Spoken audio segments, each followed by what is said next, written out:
यो एमसीसी राष्ट्रिय हितको होइन, छैन। एमसीसी भने एमसीसी सम्झौता। क्लियर छु, यसमा मलाई कहीँ भ्रम दुविधा भन्ने कुरा कहीँ छैन, किनभने मसँग धेरै आधारहरू छन्। मैले तपाईँसँग कुराकानी गरिसकेका छु। पहिलो कुरो, यी एमसीसी अमेरिकी सरकारले आफ्नो लगानीमा गैर सरकारी संस्थाको रूपमा देखिने गरी तर सरकारको अनुदान दिने निकाय संरचना नियोग बनाएको, जसको परिचालन अमेरिकी रक्षा मन्त्रालयले गरेको छ। र सन् 2001 पछाडि ट्विन टावरको घटना पछाडि अमेरिकाको अनुदान र लगानी सम्बन्धी नीतिमा बदलाव आएको छ। अन्तर्राष्ट्रिय क्षेत्रमा अनुदान दिने र लगानी गर्ने, सहायता तथा लगानी गर्ने क्षेत्रमा बदलाव परिवर्तन गर्यो। त्यो परिवर्तनको सङ्केत, परिवर्तनको कुरो कहाँ सन् 2002 मा मेक्सिकोमा भएको बैठकमा तात्कालीन राष्ट्रपति जर्ज डब्ल्यू बुशले सहायता सम्बन्धमा अमेरिकी सुरक्षा दृष्टिकोणलाई नै मध्यनजर गरेर अब सहायताहरू प्रदान गरिन्छ। उनले त्यो कुरा प्रष्ट शब्दमा ती भनेका छन्। त्यो सहायता प्रदान गर्नका निम्ति अमेरिकाको आफ्नै रहर पनि होइन। पहिले फेरि यो संयुक्त राष्ट्रसङ्घले विकसित मुलुकहरूले आफूले गरेको आम्दानीको केही प्रतिशत अनुदान अविकसित मुलुक, विकासशील मुलुकहरूमा दिनुपर्छ भनेर निर्देशन दिइसके पछाडि अमेरिकाले त्यो कुरोलाई ल्यायो। अरू कतिपय जापान लगायतका हैन डेभलप्ड कन्ट्रीहरू छन् नि, हैन G7 लगायतका G18 लगायतका मुलुकहरू छन्, उनीहरूले विश्वव्यापी रूपमा अनुदान सहायता दिने, लगानी गर्ने आफ्नो रकम छुट्याएका छन्। अब यो 2003 को डिसेम्बरमा यसको कानुन बन्यो। 2004 मा यसको सुरुवात भयो कामको। 2005 मा पहिलो मेडागास्कर र घानामा उनले अनुदानको सुरुवात गरेको, 2004 बाट अनुदान दिन थालेको। अब 2000 मेडागास्करमा कृषि क्षेत्रमा अनुदान दिने भनेर लगानी गर्न थाल्यो। 13 लाख हेक्टर जमिन कोरियन कम्पनीलाई दिलाइयो र 8 लाख हेक्टर जमिन भारतीय एउटा कम्पनीलाई दिलाइयो र त्यहाँबाट उत्पादित माल सामान उनीहरू अन्तर्राष्ट्रिय बजारमा लगे। त्यहाँका जनता जस्ताको तस्तै भए। कुनै चेन्ज मल्टिनेसनल कर्पोरेसनहरूले शोषण गरे। है, त्यहाँको जीवनमा, आर्थिक जीवनमा केही पनि परिवर्तन भएन। अहिले त्यो फेलियर भयो। त्यस्तै लगभग 12वटा मुलुकहरूमा यही एमसीसी अन्तर्गत गरेका लगानीहरू फेलियर भएका छन्। यो कुरा वास्तविक हो। यो अन्तर्राष्ट्रिय तपाईँ डकुमेन्टमै हेर्न सक्नुहुन्छ। लगभग 37वटा जति मुलुकहरूमा उनीहरूले लगानी गरेका छ यस सम्बन्धी। है, कतिपय आफ्नै उसले लगानी गर्ने 3वटा कुराहरूलाई आधार गरेको छ। एउटा सामरिक दृष्टिकोणले अमेरिकालाई साथ दिने मुलुकहरू, हैन, एउटा अत्यन्तै गरिब मुलुकहरू तान्नलाई, अर्को सामरिक दृष्टिकोणले महत्त्वपूर्ण रहेका देशहरू।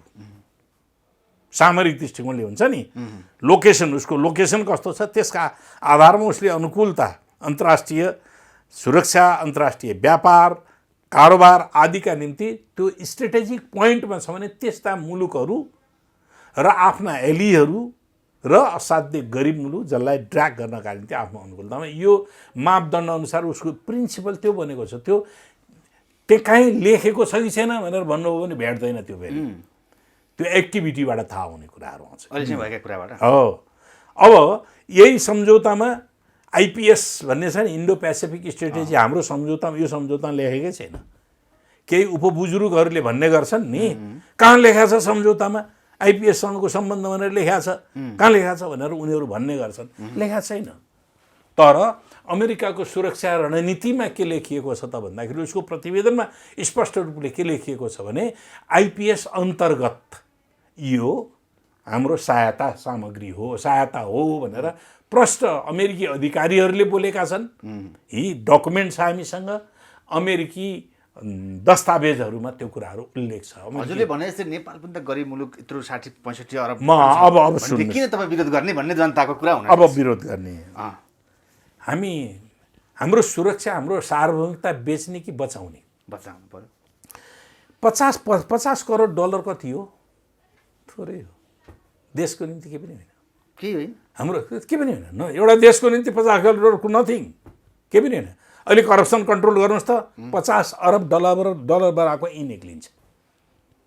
निक्लिन्छ एनसिएलको लिनु कति बाँकी छ कर लिनु कति छ तपाईँ आफै भन्नुहोस् न योभन्दा बढी छ अनि एउटा कम्पनीको कर लिन त्योभन्दा बढी रहेछ बाँकी बढी रहेछ भने अनि 50 करोड डलर ठुलो भयो अनि तपाईँ आफै भन्दै हुनुहुन्छ त्योभन्दा बढी छ एउटा कम्पनी नेपालमा टेलिकमको एउटा कम्पनी हो त्यो त्यस्ता कम्पनी कतिवटा छन् त्यो मात्रै छन् र यहाँ ठुल्ठुला स्क्यान्डलहरू पनि भयो कि भएनन् भए अब त्यो स्क्यान्डलको करप्सन कन्ट्रोल गरेर त्यो राज्यले असुल गर्ने भने कति हुन्छ हो गोदावरी रिसोर्ट के अरे गोदावरीको चाहिँ नि गोदावरी भन्ने आउँछ उसको चाहिँ नि गोकर्ण रिसोर्टको तपाईँलाई हामी थाहा छँदैछ 6 वर्ष बाँकी हुँदै अगाडि एग्रिमेन्ट गर्थ्यो नि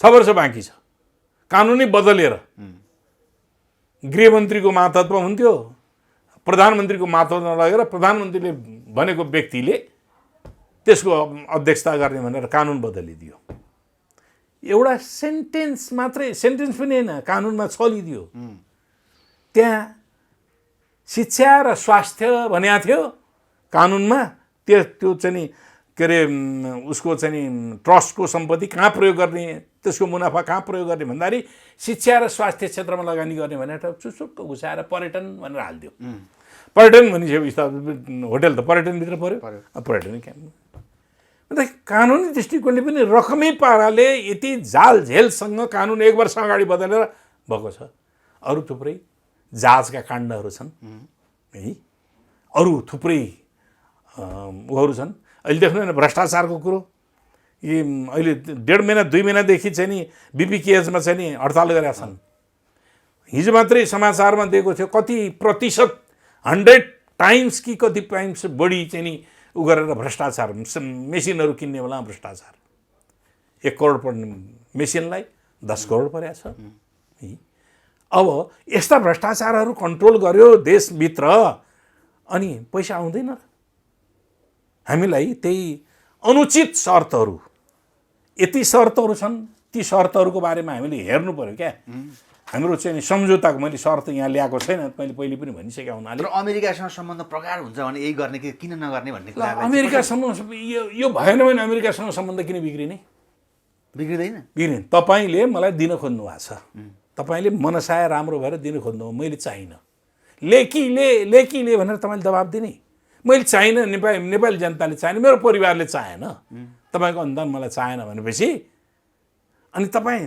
दर्जनौँ पटक दबाब दिएर अनि त्यो सहायता लिनै पर्छ भनेपछि समथिङ इज हिडन दियर भन्ने बुझ्नुपर्छ नि केही चिज सुपेको लुकेको छ त्यहाँनिर स्वार्थ छ है स्वार्थ छ भनेर लुकेको दियो किन हुन्छ त नत्र भन्नुहोस् न त मलाई किन दबाब दिइन्छ त यो अगस्त 15 2000 चाहिँ 2020मा समाप्त हुने भनेको थियो थिएन यसको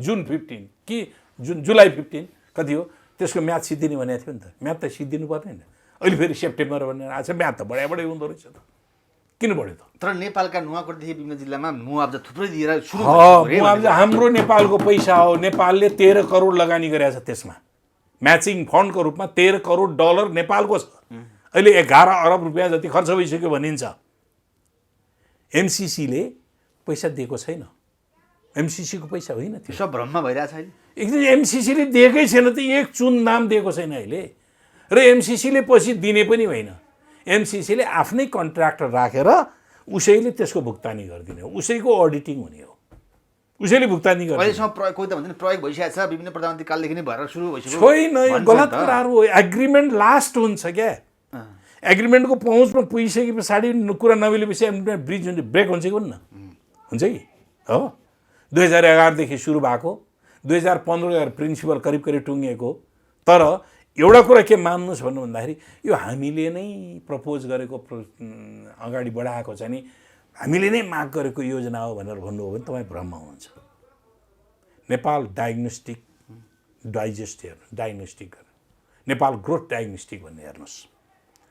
नेपाली ब्युरोक्राट्सहरू राखेर नेपालको विकास सम्बन्धी समस्याहरू कहाँ कहाँ के छन् भन्ने कुराहरूको अध्ययन गरेको कार्यदलको प्रतिवेदन हो। तर त्यसमा 8 जना मान्छे लिड एजेन्सीका रूपमा एमसिसीका मान्छे छन्। रिपोर्ट मसँग छ। लिड एजेन्सीका मान्छे, त्यसले फ्याक्ट, त्यसले के भनेको छ त भन्दाखेरि नेपालको डेभलपमेन्टको ब्यारियर भनेको रोड र ट्रान्समिसन लाइन हो भन्यो। त्यही रोड र ट्रान्समिसन लाइन कसले एडभाइस गर्यो? एमसिसीले माग्नलाई। तिमीले यो माग भनेर माग्न लगाइयो। नेपालको फन्डामेन्टल बेसिक चिज प्रब्लम त्यही हो। नेपालको भूमि सम्बन्धी समस्या होइन, नेपालको नागरिक सम्बन्धी समस्या होइन, नेपालको अरू समस्या छैन। नेपालको इलेक्ट्रिसिटी डेभलपमेन्ट सम्बन्धी समस्या अरू होइन। गाउँ गाउँमा ट्रान्समिसन लैजाने र जनतालाई उपभोग बढाउने समस्या हो कि बेच्ने समस्या हो हामीलाई? डाक्टर बाबुरामकै पालादेखि भएको भन्छन् होइन? डाक्टर बाबुराम पाला जोसुकै पालामा होस्, सिग्नेचर कसले गर्यो? सम्झौता कसले गर्यो होला? इन्सेड झलनाथको पालामा भयो भन्छन् भन्न त। झलनाथको पालामा झलनाथले त्यो रिपोर्ट हेरेर यो एमसिसी ठिक छ कि छैन, एमसिसीसँगको एग्रिमेन्ट ठिक छ कि छैन भने हो र झलनाथले। झलनाथ प्राइम मिनिस्टर हुनुहुन्थ्यो होला, बाबुराम प्राइम मिनिस्टर हुनुहुन्थ्यो होला, अनन्त अर्थमन्त्री हुनुहुन्थ्यो होला, बा अरू कुनै कोही हुनुहुन्थ्यो होला। तर एग्रिमेन्ट कसको बेलामा भयो भन्ने हो। एग्रिमेन्ट कसले गर्यो त? एग्रिमेन्टमा भएका ती फ्लजहरू, ती चाहिँ नि नेपालको हित विपरीत कुराहरू, त्यो त्यहाँ त बाबुरामले लेखे होइन होला, त्यहाँ त झलनाथले लेखेन होला, शेरबहादुरले पनि होइन होला, अनन्त पनि लेखेन, शेरबहादुर पनि लेखेन होला, सुशील कोइराला पनि लेखेन होला। सुशील कोइराला प्रधानमन्त्री भएको बेलामा भएको हो। त्यहाँ एग्रिमेन्ट सिग्नेचर गर्ने बेलामा ती चिजहरू हाम्रो हित अनुकूल छन् कि छैनन् भनेर हेर्ने हो। राष्ट्रिय सर्वोपरि हितका छन् कि छैनन्। अमेरिकाले दिने, नेपालले लिने यो अन्तर्राष्ट्रिय कानुन अन्तर्गतको सन्धि हुन्छ। यो सिम्पल कन्ट्र्याक्ट हुन्छ, सामान्य करार हो। त्यो चिज के हो त भन्दाखेरि अमेरिकाले दिन्छ। अमेरिकाको कन्सर्न के हुन्छ यसमा? यो ट्याक्स पेयरहरू, हाम्रो देशका ट्याक्स जसले बुझाएको छ उनीहरूको पैसा हो, यसको दुरुपयोग नहोस्, बस त्यति हो कन्सर्न। यो अन्तर्राष्ट्रिय कानुन अन्तर्गत हो, तिमीहरूको कानुनभन्दा माथि हुन्छ। त्यो सम्झौताको दफा 7(1) हेर्नुभएको छ? यो कानुनभन्दा माथि हुन्छ। यहाँको कानुन पनि लाग्दैन। यसको हदमा, बाजिएको हदमा नेपालको कानुन लाग्दैन। अनि 6 उसमा भनिएको छ, दफा 6(3) 6(2), 6(3), 2-3 ठाउँ भनिएको छ यो अन्तर्राष्ट्रिय कानुन अन्तर्गत सम्झौता हो भनेर। किन लेख्नु पर्यो? त्यो के को लागि लेखिएको? अन्तर्राष्ट्रिय कानुन अन्तर्गतको भन्ने बित्तिकै के हुन्छ त भने अन्तर्राष्ट्रिय कानुनले सुपरसिड गर्छ। यदि राष्ट्रिय कानुनसँग त्यो बाजियो भने अन्तर्राष्ट्रिय कानुन मान्य हुन्छ भने हो। त्यो त्यसका निम्ति त्यहाँ बलजफ्ती अन्तर्राष्ट्रिय कानुन अन्तर्गत यो सम्झौता हो भनेर लेखियो। यता थुप्रै छन्, बरु तपाईँसँग यो यसमा के डिफेक्ट छन् भन्ने कुराहरूका बारेमा अलग्गै गरौँला अझ पनि। अब त्यस्तै यो 5 वर्षको लागि भन्छ। आर्टिकल 5(5) मा हेर्न जानुहोस् त तपाईँले। आर्टिकल 5(5) मा हेर्नुहोस् त। केही दफाहरू, 2टा दफाहरू 120, यो 5 वर्ष रहनेछ। 2टा दफाहरू 120 दिनसम्म काममा रहन्छन्, अरू दफाहरू अनन्तकालसम्म रहन्छ। अरू दफाले भने चाहिँ अनन्तकालसम्म रहन्छन् भन्नुहुन्छ। यो लागु अनन्तकालसम्म किन रहन्छन् त? त्यो मातहतमा कन्ट्रोल गर्ने, त्यो मातहतमा उसको स्वामित्व कायम गरिरहे नेपाललाई त्यो सन्धि अन्तर्गत, त्यो सम्झौता अन्तर्गत नेपाललाई समाति राख्ने। अनि त्यहाँ कतिपय दफाहरू छन् यो सम्झौतासँग बाजिएमा नेपालले अरू मुलुकहरूसँग सम्झौता गर्न नपाइने, बाज्ने गरिकन नपाइने भन्ने छ। बाज्ने गरिकन गर्न पाउने। हामीले हाम्रो इन्ट्रेस्टबाट गर्ने हो कि अरूको इन्ट्रेस्टबाट गरिदिने हो? उसले भनिदिएला मेरो सुरक्षा समस्या पर्छ, त्यस कारणले चीनसँग तैँले सम्झौता गर्न पाउँदैनस्, हामी रोकिनु पऱ्यो परेन? जापानसँग भनिदिएला हामीले रोकिनु पऱ्यो परेन? हामी कसैसँग पनि गर्न नपाउने भयो क्या, त्यसले रोकिदिने भयो क्या, हाम्रो सभरेन्टी रोकिदिने भयो। त्यो एमसिसी लागू गर्न खोज्ने व्यक्तिहरू के अमेरिकी सेना आएर यहाँ गोली नै हानिहाल्ने हो र आइहाल्ने हो र भनेर त्यस किसिमको अब अमेरिकी सेना आउनु पर्दैन, अमेरिकी सेना आउनु पर्दैन, आउनु पनि सक्छ, दुईटै कुरा सम्भावना देखिन्छ होइन, आउनु पर्दैन। किनभने आजको युगमा मैले पार्लियामेन्टमा एकचोटि भनेको थिएँ कि पहिले पार्लियामेन्टमा नेपाली टोपी लगाउने, नेपाली दौरा सुरुवाल लगाउने, नेपाली भाषा बोल्ने तर दिमाग चाहिँ नेपाली नभएर विदेशीको दिमाग भएका प्रतिनिधि यो पार्लियामेन्टमा छन् भनेको थिएँ कि त्यही भए त पुगिहाल्यो नि। नेपालको सार्वभौमता बारेमा चिन्तित नहुने अरूको। हामीलाई अमेरिकी सुरक्षा रणनीतिको हामीलाई के खाँचो? 8,000 माइल टाढा छ अमेरिका। अमेरिकाको सुरक्षाबारे हामीले चिन्ता गरिदिनु पर्ने? आइपिएस भनेको अमेरिकी सुरक्षा रणनीतिको निम्ति बनेको हो, इन्डो पेसिफिक हिन्द प्रशान्त रणनीति। 4वटा देश मिलेर 2017मा त्यसले इस्टाब्लिस गरेका हुन्। तर आइपिएसभन्दा अगाडि धेरै यस्ता अर्गनाइजेसनहरू थिए जसले ग्लोबल पोलिटिक्समा हस्तक्षेप गर्दथे। विश्व त विभाजित छ नि, समाजवादी क्याम्प छ, पुँजीवादी क्याम्प छ। चीन र रुस एउटा क्याम्पमा थिए हिजो। आज दक्षिण पूर्वी एसियामा चीनमा क्रान्ति सम्पन्न भइसकेपछि 1949मा क्रान्ति पछाडि दक्षिण पूर्वी एसियामा चिनिया क्रान्तिको पनि प्रभाव पड्न थाल्यो। त्यो त स्वतन्त्रताको आन्दोलनको सुरुवात हो। आसियान भन्यो 1957मा आसियान भनेको थियो। रुसको लिडरसिपमा समाजवादी क्याम्प एकातिर, पुँजीवादी क्याम्प अर्कोतिर 1960मा एसिया पेसिफिक भनेर बनाएको थियो। थुप्रै अर्गनाइजेसनहरू यसरी बनेर अहिले भर्खरै पनि अमेरिका र इन्डियाको बिचको एलायन्स भएको छ, मिलिट्री एलायन्स भएको छ। आइपिएस मिलिट्री एलायन्स हो, नेपालको हो। परराष्ट्र नीतिले आइपिएसमा हामीलाई सामेल हुन दिँदैन। हाम्रो असंलग्न परराष्ट्र नीति हो। हामी यसमा सामेल 2019मा हाम्रो सामेली भएको छ। प्रदीप गेवाली अमेरिका गएको बेलामा आइपिएसमा रहने स्वीकृति जनाएर आउनुभएको छ। हामीले भन्यौँ, तपाईँ मिडियाले भन्यो कि नेपालले स्वीकृति जनाइदियो। उहाँले भन्नुभयो जनाएको छैन, झुट हो भन्नुभयो। के अरे 2018मा 18को डिसेम्बरमा 2019 1 जुनमा एउटा रिपोर्ट निक्ल्यो, अमेरिकाको रक्षा मन्त्रालयले रिपोर्ट निकाल्यो। त्यो रिपोर्टमा खुलेर प्रष्टसँग लेखियो नेपाल यसको पार्टनर बन्यो भनेर त्यो रिपोर्टमा आइदियो। झुट त उदाङ्ग भयो नि त। हाम्रो मुलुकमा हाम्रो परराष्ट्र नीति, हाम्रो संविधान, हाम्रो कानुनले अन्तर्राष्ट्रिय सैनिक गठबन्धनमा सामेल हुन अनुमति दिन्छ। यी थुप्रै कारणहरू छन् जसका कारणले हाम्रा थुप्रै यो भित्र पनि सम्झौताभित्रका थुप्रै यस्ता हरू छन्। हामीले त्यो आयोजना अन्तर्गतको हामीले इन्टेलेक्चुअल प्रपर्टी भन्छ नि, त्यसबाट प्राप्त गर्ने जो अनुभव हुन्छ नि, एमसिसीलाई दिने भन्ने छ। नेपालले पनि त 13 करोड 26% त नेपालले पनि लगानी छ त। लगभग 26% नेपालको लगानी छ। अनि नेपालको 26% नेपालकै लगानीमा मात्रै हेर्ने भने पहिलो कुरो त नेपालको देशमा भएको छ, अध्ययन काम भएको छ। नेपालको देशमा भएपछि त्यसबाट पाउने इन्टेलेक्चुअल प्रपर्टी त नेपालको हुन्छ नि त। दोस्रो लगानीको आधार हेर्ने हो भने 26% त हाम्रो लगानी छ, $13 करोड। अब $13 करोडको पनि इन्टेलेक्चुअल प्रपर्टी हामीले त्यो पनि सेयर नपाउने, सबै उसले लैजाने।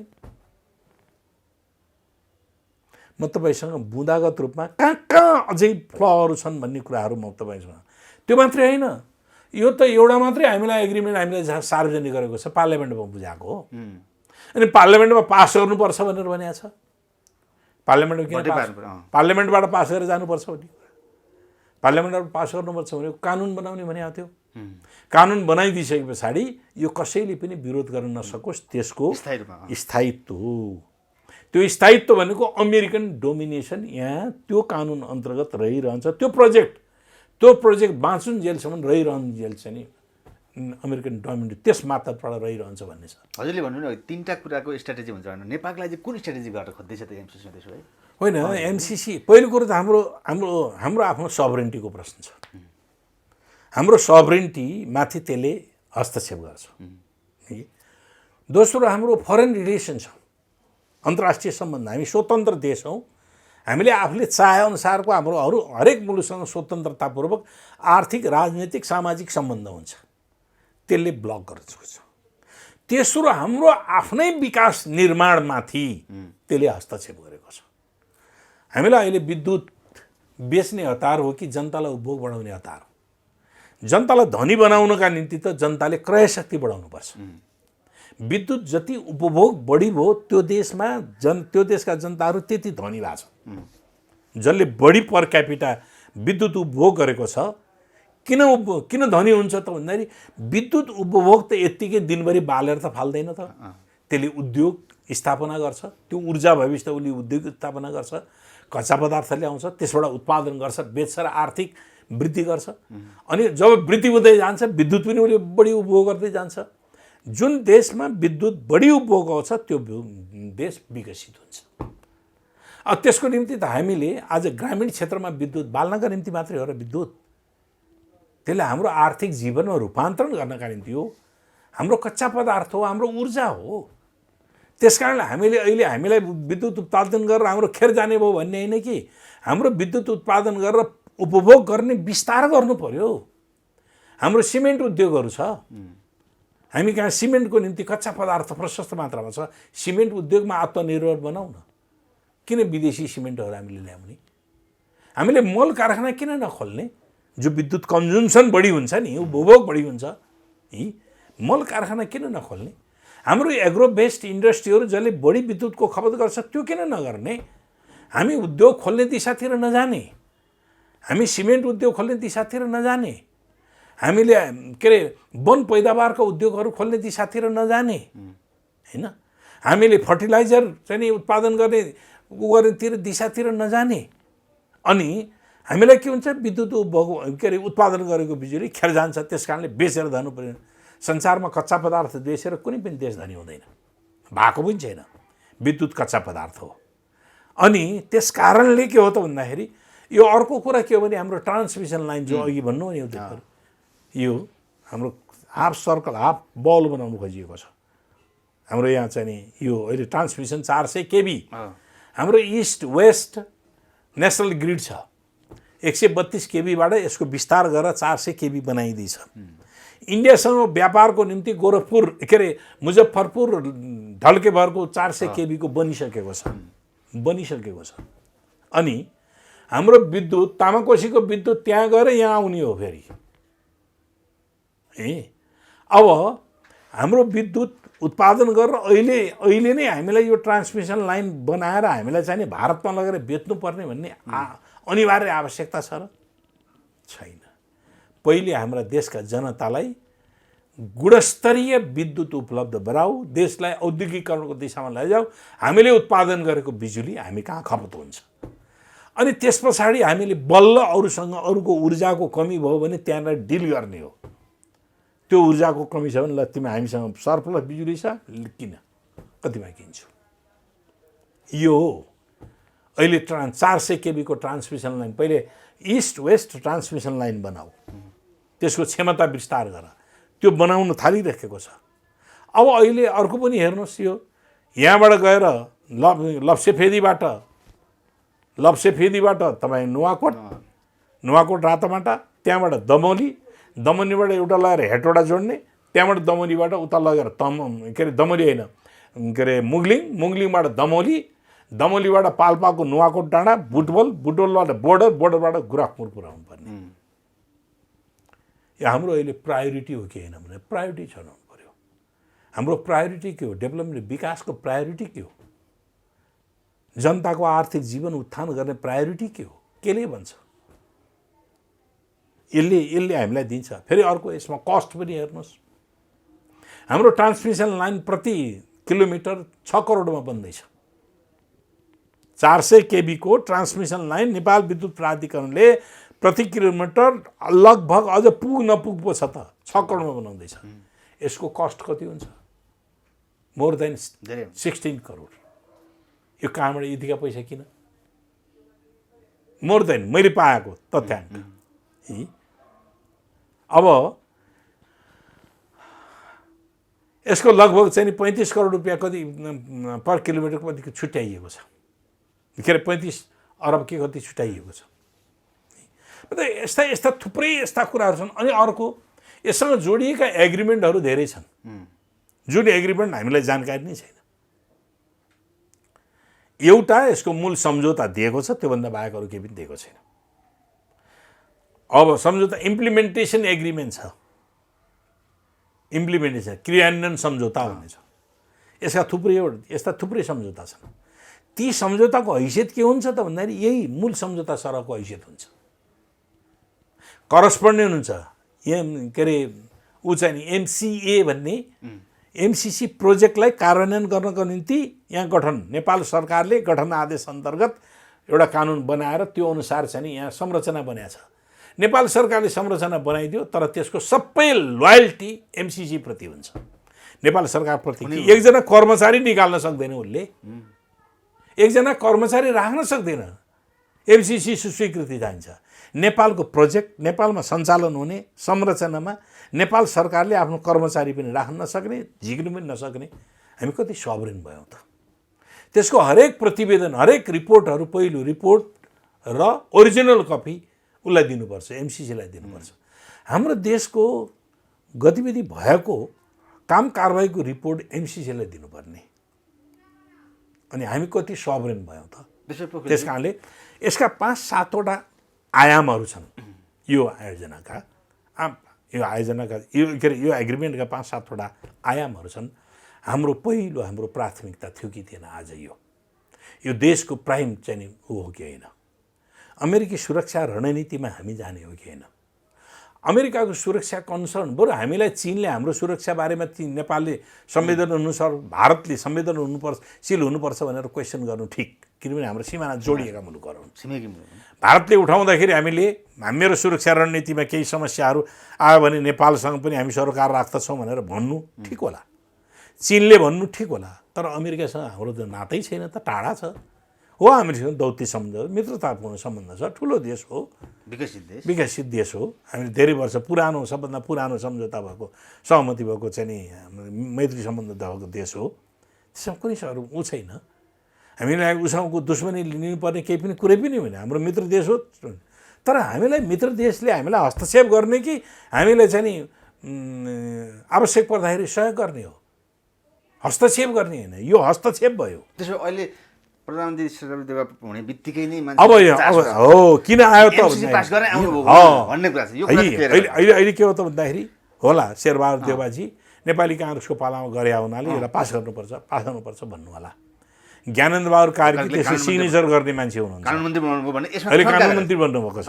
त्यही होला उहाँहरूलाई हामीले गरेको। उहाँहरूले पनि सोच्नु पऱ्यो, उहाँहरू कोलिसन पार्टनर हो, अहिले कोलिसन गभर्मेन्ट हो है, मिलिजुली सरकार हो। मिलिजुली सरकारमा साझा कुरा मात्रै हुन्छ, साझाभन्दा बाहिरको कुराहरू गर्न पाइन्छ। देउवाले एक्लै गर्न सक्नुहुन्न यो कुरा। त्यसो भए एक्लै कसरी गर्नुहुन्छ त? पार्लियामेन्ट एक्लै पासै हुँदैन त। हाम्रो पार्टीको स्ट्यान्डिङ पोजिसन के हो त भन्नुहुन्छ भने, हाम्रो पार्टीको भन्छु म, मेरो कुरो त अलग छ। पार्टीको स्ट्यान्डिङ पोजिसन 14वटा बुँदामा हिजो झलनाथ खनाल समेतको, हामी एमाले समेतको पार्टी नेकपा हुँदाखेरिको, नेपाल कम्युनिस्ट पार्टी नेकपा हुँदाखेरिको एउटा कार्यदल बनेको थियो है। त्यो 3 जनाको कार्यदल थियो। त्यसमा झलनाथ खनालजी संयोजक हुनुहुन्थ्यो, भीम रावल र प्रदीप गेवाली उहाँहरू मेम्बर हुनुहुन्थ्यो। त्यसले 16 बुँदामा यति ठुलो प्रतिवेदन तयार पारेछ। 16वटा बुँदा संशोधन गर्नै पर्छ, राष्ट्रिय हित अनुकूल बनाएर मात्रै गर्न सकिन्छ। संशोधन गरेर राष्ट्रिय हित अनुकूल बनाएर मात्रै पास गर्न सकिन्छ भन्नु।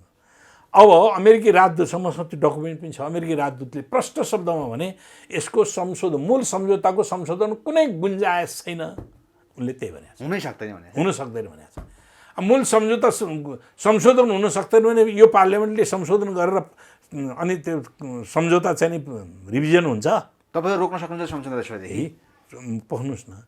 त्यस कारण गुन्जायस छैन। अर्को सङ्कल्प प्रस्ताव, त्यो त मुतको न्यानो हो, केही पनि होइन। केही पनि त्यसको भ्यालिडिटी के अन्तर्राष्ट्रिय कानुनमा कुनै पनि भ्यालिड हुँदैन। अन्तर्राष्ट्रिय कानुन अन्त सन्धि सम्झौता अन्त कुनै पनि भ्यालिड हुँदैन। त्यो जनता ठग्ने कुरा हुन्छ।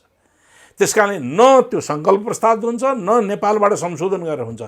यदि त्यसमा संशोधन त्यही अनुसारकै संशोधन गर्ने हो भने पनि रिट्रिटी चाहिन्छ, तर इन्टेन्सन अर्कै हो। अर्कै इन्टेन्सन भएको कारणले मैले के भने त भन्दाखेरि यो संशोधन हुन पनि सक्दैन, हामीले एकलौटी संशोधन गरेर संशोधन हुने पनि होइन, संशोधन हुने पनि होइन, र त्यस कारणले यो यसको ओरिजिनै बेठिक भएको कारणले यो श्रीलङ्काले इन्कार गर्यो त। श्रीलङ्काले ट्रान्सपोर्ट र भूमि सम्बन्धी सेक्टरमा चाहिँ नि उ गर्नका निम्ति भनेर लगानी गरेको 480 करोड हो नि त, के अरे 480 मिलियन हो नि त। हाम्रो 500 मिलियन, 480 मिलियन डलर हो। उसले इन्कार गरिदियो। त्यो इन्डिपेन्डेन्ट इन्टेलेक्चुअल्सहरू, एक्सपर्टहरूको चाहिँ नि कमिटी बनेर, युनिभर्सिटी प्रोफेसरको चाहिँ लिडरसिपमा चाहिँ एउटा कमिटी बनेर, अध्ययन कार्यदल बनेर यो उसको निम्ति, हाम्रो श्रीलङ्काको निम्ति हितकर छैन भनेर चाहिँ नि त्यसलाई डिनाइ गरिदियो।